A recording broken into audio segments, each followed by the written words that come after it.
Assalamualaikum warahmatullahi wabarakatuh. Alhamdulillahirabbil alamin allazi an'ama 'alaina bil iman wal islam wallazi amarna bi iqamatis sholati wa ita'iz zakati wal haji wasyam. Asyhadu an la ilaha illallah wahdahu la syarikalah Rabbus samawati wal ardi zul jalali wal kamali wal ikram. Wa ashhadu anna sayyidana wa nabiyana Muhammadan abduhu wa rasuluhu arsalahu rahmatan lil anam. Allahumma salli wa sallim ala Muhammadin wa ala alihi wa sahbihi ajma'in. Qala Allah ta'ala fil Qur'anil Karim, a'udzu billahi minas syaitonir rajim. Bismillahirrahmanirrahim. Ya ayyuhallazina amanu kutiba alaikumusiyam kama kutiba alal ladzina min qablikum la'allakum tattaqun. Qala Rasulullah sallallahu alaihi wasallam, man faraha bidukhuli Ramadan haramallahu jasaduhu 'alal niran. Rawahu Bukhari dan Muslim. Yang sama-sama kita hormati Bapak Ketua kita beserta jajaran pengurus Masjid Paripurna Baitul Salam, kemudian Bapak panitia Ramadan yang telah dibentuk sebelumnya yang akan membimbing kelancaran ibadah kita selama Ramadan, dan juga yang kita hormati yang hadir mungkin para umarok kita, Pak RT, Pak RW kita selaku pemimpin, dan para ulama-ulama buya-buya kita banyak hadir, bapak-bapak, ibu-ibu dan generasi muda yang hadir saat ini, baik yang di dalam masjid ataupun yang di teras kiri dan kanan. Pertama, kita bersyukur kepada Allah Subhanahu wa taala. Hari ini tadi puasa pertama dan tarawihnya tarawih yang kedua. Mudah-mudahan segala amal ibadah kita diterima Allah, ke depan kita diberi kekuatan dan kesehatan hendaknya. Kemudian selawat dan salam atas junjungan kita Nabi besar Muhammad sallallahu alaihi wasallam. Allahumma salli ala Muhammad wa ala ali Muhammad. Pada malam yang kedua ceramah agama Ramadan kita, itu judulnya telah diatur oleh MDI Kota Pekanbaru, Majelis Dakwah Islamiyah Kota Pekanbaru, dengan tema yaitu keutamaan sholat tarawih. Itu tema sekarang ini yang beredar di Kota Pekanbaru. Sekian ribuan masjid dan musalah. Untuk itu mari kita simak, mudah-mudahan ada manfaat. Bapak dan Ibu yang berbahagia, pertama tentu kita terangkan dulu tarawih. Tarawih. Sebelum keutamaannya, sebelum faedahnya, apa itu tarawih? Tarawih itu bahasa istilah agamanya solat yang disunnahkan oleh Rasulullah pada bulan Ramadan. Jadi berarti di luar Ramadan tidak ada tarawih, hanya bulan Ramadan. Kalau secara bahasanya tarawih itu ada beberapa pendapat dari kamus Munjid. Ada mengatakan tarawih itu yaitu solat santai. Arti santai di situ waktunya tidak seperti waktu Isya. Waktu Isya kan ada qamat, azan, masuk Isya, kan begitu ditentukan. Kalau tarawih tidak, disantai. Setelah solat Isya itu sampai jam 2, jam 3, jam 4 boleh tarawih. Kalau ingin hendak melakukan mungkin di rumah sebagian. Yang kedua juga ada orang mengatakan tarawih itu yaitu bersenang-senang, tidak tergesa-gesa dan tidak ada tidak begitu ditentukan kapan saja. Mau tidur dulu enggak 2 jam, kemudian sholat, Kemudian dalam solat tadi ngantuk lagi, tidur pula setengah jam dulu. Sambung lagi, boleh, begitu santainya. Ada juga orang mengartikan tarawih itu angin. Angin. Nah, dalam kamus ini angin. Apa angin itu? Angin itu kan cepat. Nah, sehingga ada orang menerapkan sembahyang tarawih itu cepat. Sehingga baca Fatihahnya Bismillahirrahmanirrahim. Alhamdulillahirabbil alamin. Maliki yaumiddin. Iyyaka na'budu wa iyyaka nasta'in. Ihdinas siratal mustaqim. Siratal ladzina an'amta 'alaihim wad-dallin. Selesai. Apalagi sabih sedang. Sabih isma rabbikal ladzi a'la. Satu napas saja sampai. Karena angin itu cepat. Ya boleh-boleh sajalah. Tapi di Baitul Salam nampaknya tidak angin, tidak santai-santai, tidak pula bersenang-senang, sedang-sedang saja. Setelah Isya kita lakukan berjamaah baik-baik. Jadi berarti di pertengahan kita ambil. Itu tentang mengenai tarawih ya, pengertian tarawih. Lalu tarawih itu ada suatu hadis yang sangat kuat. Ya. Man qoma Ramadan imanan wahtisaban ghufira lahu ma taqaddama min dzambi. Barang siapa yang mendirikan malam-malam Ramadan. Berbeda dengan hadis man shoma Ramadan. Kalau man shoma barang siapa yang mempuasakan Ramadan. Man qoma siapa yang mendirikan malam-malam Ramadan dengan iman dan sungguh-sungguh tidak terpaksa, benar-benar kepercayaan yakin mencari ridha Allah. Allah akan mengampuni dosa-dosanya 11 bulan yang silam.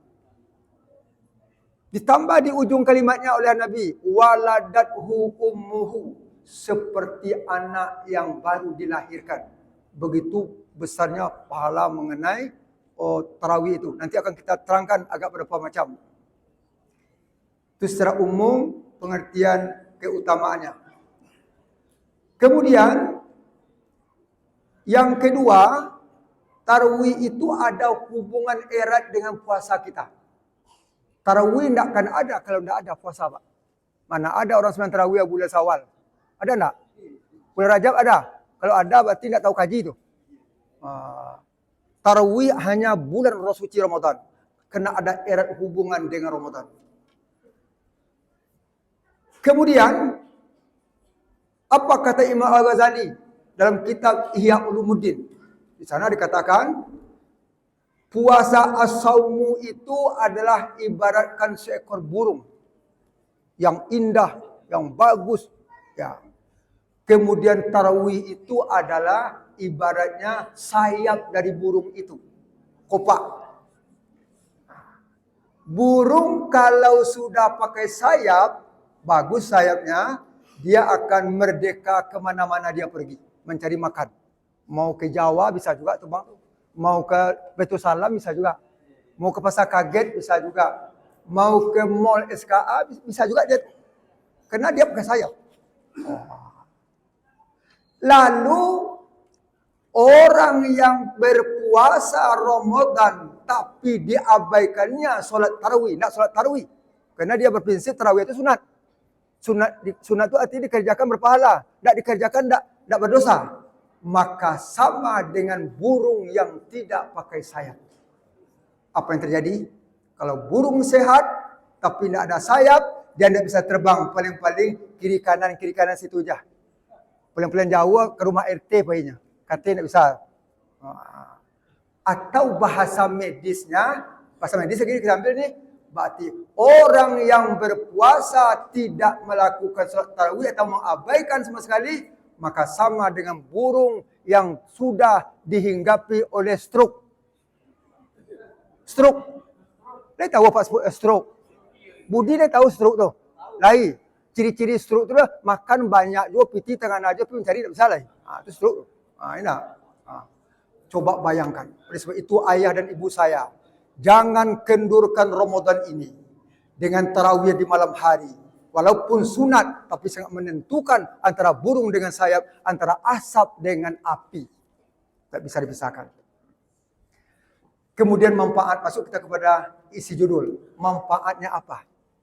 Secara agama dan sosial, ya, secara lahir, pertama, tarawih itu adalah untuk mengimarahkan Ramadan malam Ramadan dan untuk mengimarahkan masjid dan musala kita. Kalau tidak ada sembahyang tarawih Pak Semai Isa itu pulang lah, tidak imarah Pak. Tidak imarah. Terus jelas itu. Innama ya'muru masajidallah man amana billahi. Yang kedua untuk memupuk silaturahmi kita tarawih ini. Sesudah solat tarawih, selama kita 30 malam bertarawih, kita akan selalu bertemu dengan bapak pengurus kita. Kita akan selalu bertemu dengan pembina kita. Kita akan bertemu dengan imam kita. Kita akan bertemu dengan Pak RT, Pak RW kita. Kita akan bertemu dengan ibu muda kita dan kita bertemu dengan remaja-remaja kita dan anak-anak kita. Berarti menjalin silaturahmi. Wa'tasimu bihablillahi jami'an wa la tafarraqu. Dan yang ketiganya juga akan memupuk semacam infak dan sedekah. Tiga. Malam tadi 40 juta ya Pak. Luar biasa. 1 jam, tak sampai 1 jam tu 40 juta. Di Masjid Sabilul Jannah malam tadi saya juga yang pertama situ mimpinnya 30 juta 100 malam tadi yang pertama untuk pembebasan masjid apa. Itu di luar kebutuhan surat dari pengurus untuk kepentingan Ramadan lain itu. Yang langsung spontan malam itu 30 juta 100 malam tadi. Hampir pada adik. Nyo gadang je betul salam tinggi je Pak ya. Nah, iya. Tinggi tu. Apalagi mantan pengurusnya orang tinggi juga. Di situ pengurusnya dulu Pak Mutarudin dulunya. Randah juga. Baik. Sekarang kita ambil lagi secara agama. Secara agama kelebihannya. Kita ambilkan dari suatu kitab ya. Situs dari NU Jawa Timur, nama kitabnya Dratun Nasihin. Ini saya pernah membaca itu Pak, menggali itu selama 7 tahun di Pulau Setiung dulu waktu saya pondok pesantren ya. Di situ tertulis dan itu kajian tadi di Departemen Agama DMDI tentang mengenai itu. Kiranya solat tarawih yang kita lakukan setiap malam ini tidak sama pahalanya Pak. Walaupun imamnya itu juga, walaupun masjidnya itu juga, walaupun ayat itu juga, tapi malam per malam itu berbeda pahala solat tarawih. Karena puasa itu adalah tidak sama dengan tebu. Tebu bertambah ke ujung, bertambah hambar. Tapi Ramadan sama dengan kelapa masak. Bertambah masak, bertambah berminyak. Berminyak Pak ya, santan. Bertambah masak kelapa itu, bertambah kental minyaknya. Kalau nak percaya Pak, buatlah kelapa masak itu. Ya. Betul. Jadi berarti setiap malam, tadi malam pertama, dikatakan dalam hadis tadi, dikatakan hadisnya, yahrujul mu'minu min zambihi bil awalil laili kayaumi waladathu ummuhu. Itu pahala yang malam tadi, yang datang. Yang nak datang, nak dapat itu lagi. Sudah berlalu yang pertama malam tadi. Beruntung yang datang malam tadi. Bahasa kitanya apa? Pada malam pertama solat tarawih itu pahalanya adalah keluar orang mukmin itu dari dosa-dosanya seperti bayi, seperti waladathu, ibunya melahirkannya. Sesuai pula dengan hadis yang pertama tadi. Jadi berarti malam tadi itu dosa-dosa kita sudah diampuni Allah. Malam pertama. Itu sebabnya Nabi mengatakan membagi Ramadan itu kepada 3 bagi. 10 awal, maghfirah. 10 pertengahan, rahmah. 10 terakhir, yaitu 21 sampai 30, jasaduhu ala niran. Terlepas daripada siksaan api neraka tubuhnya. Ini yang pertama. Sudah berlalu malam tadi Pak. Yaitunya dikeluarkan orang-orang beriman itu dari dosa-dosanya. Ya, seperti hari dilahirkan oleh ibunya. Walaupun masih gaib itu kini Pak, tapi sebetulnya di segi amalan kita yakini itu Pak, bahwa kita sudah seperti anak yang baru dilahirkan. Keadaan dosa kita sekarang tidak berdosa lagi. Alhamdulillah. Percaya tak percaya Pak, percaya je lah. Dia sebenarnya percaya. Kalau tak percaya bukan berarti nak percaya kepada Quran. Tak percaya kepada Quran, tak percaya kepada hadis. Tak percaya kepada Quran kepada hadis, iman bapak kena nanti bahaya. Kita percaya.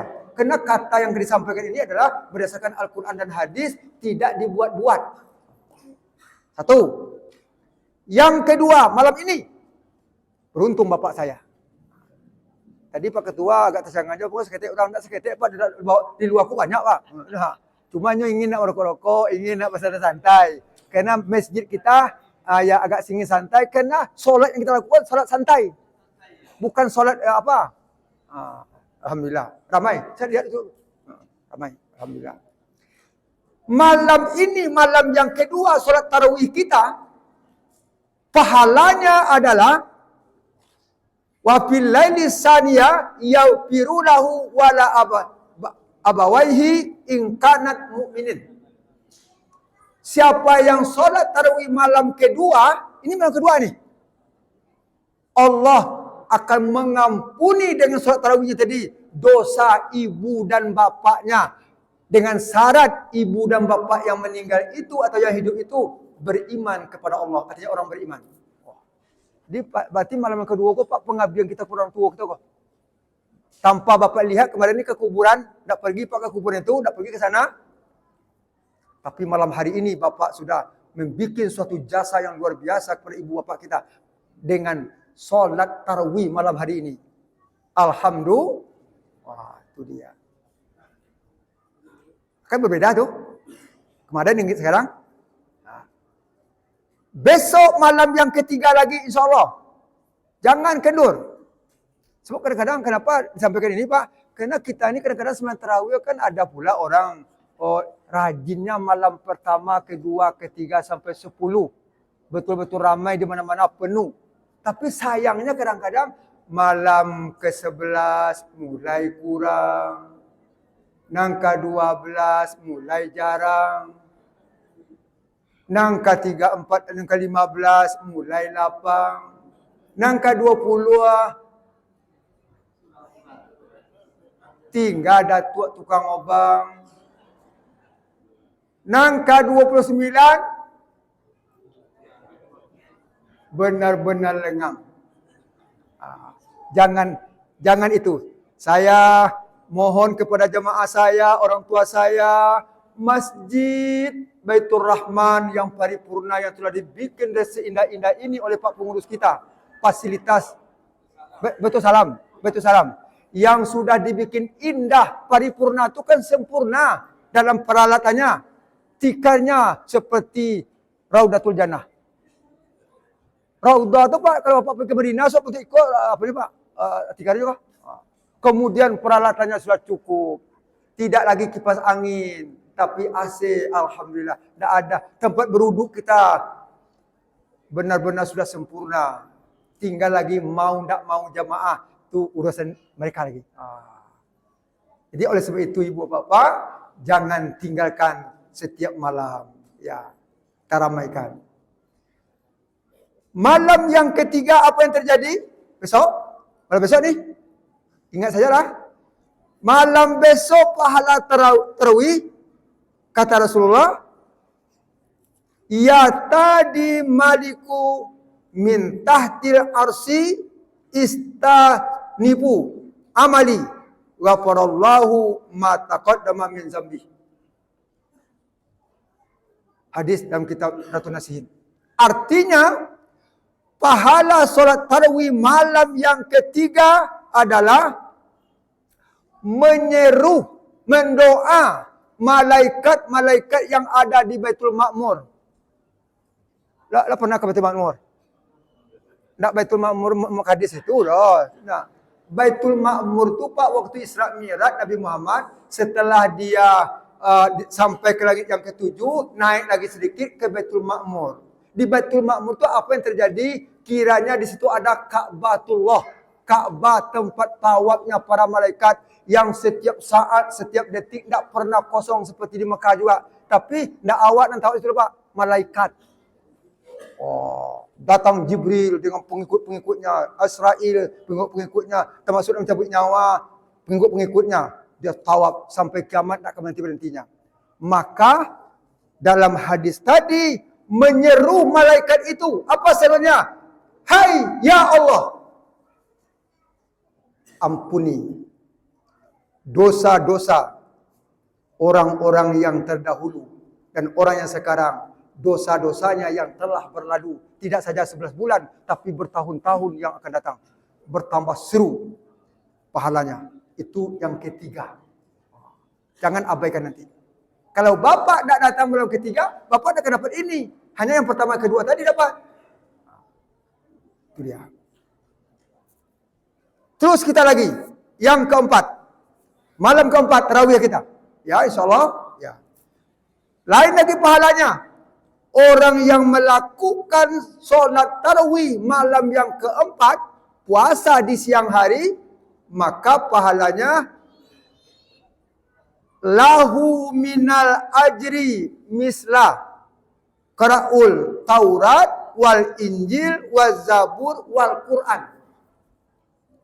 Bahasa kitanya, siapa yang solat tarawih malam keempat, di siangnya dia berpuasa, maka dia akan mendapatkan pahala upah, ajr itu upah, semisal membaca Taurat dengan sempurna, tamat, Injil dengan sempurna, Zabur dengan sempurna, dan Al-Quran dengan sempurna. Tentu maksudnya Injil, Zabur ini yang dulu, Pak. Kalau Injil kini tentu lah. Itu hati juga kita tuh. Sebab banyak tip-tip nah ya. Yang dulunya, karena itu kitab Allah. Wajib kita percayai. Tidak betul kita tamatkan Al-Quran, ibu sudah menamatkan Al-Quran dengan solat tarawih malam yang keempat. Tapi jangan lupa Bapak Ibu saya, itu syaratnya baru mendapat kita pahala ini Pak, apabila kita lakukan puasa dengan baik. Tapi kalau sebenarnya tarawih saja, puasa enggak. Sebab ada orang melaporkan, Ustaz, awak Ustaz bulan puasa kok enggak pernah tinggal puasa di Ustaz. Tarawih pun, tapi nan sembahyang 5 waktu kok tarawih ayo payah Ustaz. Jadi berarti orang yang hanya puasa saja tapi tidak sholat tarawih, tidak sholat 5 waktu, itu sangat berbahaya. Kalau tarawih tidak, sunat tadi hukumnya. Tapi kalau sembahyang 5 waktu diabaikan pula dia berpuasa, itu sama kata Imam Ghazali, seorang pemuda yang ganteng, pakai peci hitam, pakai dasi, pakai apa namanya? Jas, pakai sepatu. Tetapi pakai sarkot. Dia tahu budi sarkot kok? Tak tahu lah. Sarkot. Sarkot itu Sarawak kotor. Kalau ada orang pakai peci, pakai jas, pakai dasi, pakai sepatu, tapi pakai celana pendek. Apa kata orang? Kata orang apa? Berjalan lepas di jalan pemuda aku. Itu yang selesai pendek itu. Orang akan menilai, aku sianuku lagi gilo kok. Jangan coba-coba kita abaikan sholat 5 waktu, tapi kita berpuasa, itu sama dengan orang gila. Mudah-mudahan tidak terjadi. Bapak dan Ibu yang berbahagia, tinggal 2 minit lagi. 2 menit lagi. Ya. Kemudian yang kelima. Yang kelima pahalanya, pahala tarawih adalah, A'tahullahu ta'ala misla min salat fil masjidil haram, bi masjid nabawi, bi masjidil aqsa. Apa maksudnya? Orang yang solat tarawih di malam yang kelima, kemudian dia puasa dengan baik, 5 waktu tidak dilalaikan, maka pahala tarawihnya itu sama dengan solat di Masjidil Haram dan Masjid Madinah Nabawi dan Masjid Aqsa. Walaupun kita di Baitul Salam tak sampai ke Mekah, ke Madinah, tetapi pahala solat tarawih kita sudah sampai. Berapa solat tarawih? Berapa pahala solat di Masjid Haram? Man sholla fi Masjidil Haram bi mi'atin bi alfin sholat. Siapa yang solat 1 kali di Masjidil Haram sama dengan solat 100.000 kali di masjid lain. Tapi dengan tarawih malam yang kelima, kita akan mengimbangi itu. Tuhan sayang kepada kita, Pak. Kenapa Tuhan nak memberikan? Kalau hidup kita kadang-kadang ada yang miskin, ada yang payah, ada yang cukup makan saja.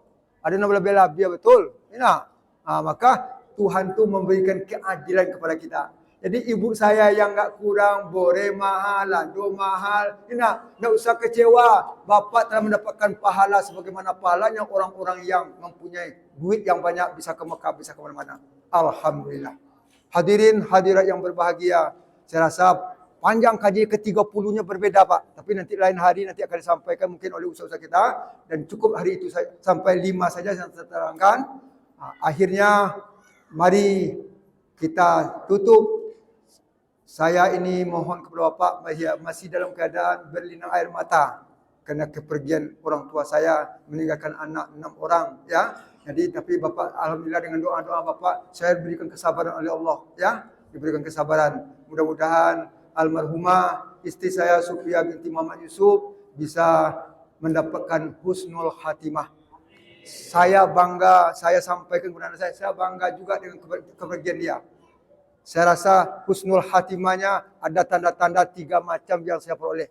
Pertama, 40 menit menjelang dia menghapuskan nafas terakhir, beliau berada kepalanya di bawah tangan saya dan anak saya berempat orang yang mengepung dia di ICU itu mengucapkan kalimat la ilaha illallah, tapi tidak bisa berbunyi kerana mulutnya berisikan selang untuk pernapasan. Tapi dia mengangguk la ilaha illallah. Dia ikuti la ilaha illallah sampai 40 detik. Maka akhirnya kerana jarum sudah menunjukkan lurus, angka sudah menghilang, maka akhirnya saya berpesan, tinggalkanlah kami dengan selamat, juga pergi selamat. InsyaAllah perjuang kita 46 tahun, saya akan lanjutkan, kata saya. Pergi dia. Hadis Nabi mengatakan, man Allahumma ja'al akhir kalam minal la ilaha illallah Muhammad Rasulullah. Siapa yang ujung kepergiannya mengucapkan kalimat la ilaha illallah, husnul khatimah, jaminan Nabi. Ini yang membuat saya gembira. Yang kedua lagi adalah kematiannya masih berada di hari Jumat. Masih dalam Jumat. Secara Masehinya, pergantian Masehi kan jam 00 ya Pak? Jam 00. Jadi berarti jam 10:40 masih berada Jumat malam Sabtu. Berarti masih di, kata Nabi, siapa yang meninggal hari Jumat dan malam Jumat, husnul khatimah. Lihat hadisnya, sangat saya. Dan yang ketiga, yang saya banggakan juga, saya tidak menyangka kenapa banyaknya yang ikut solat di masjid sebelum jannah.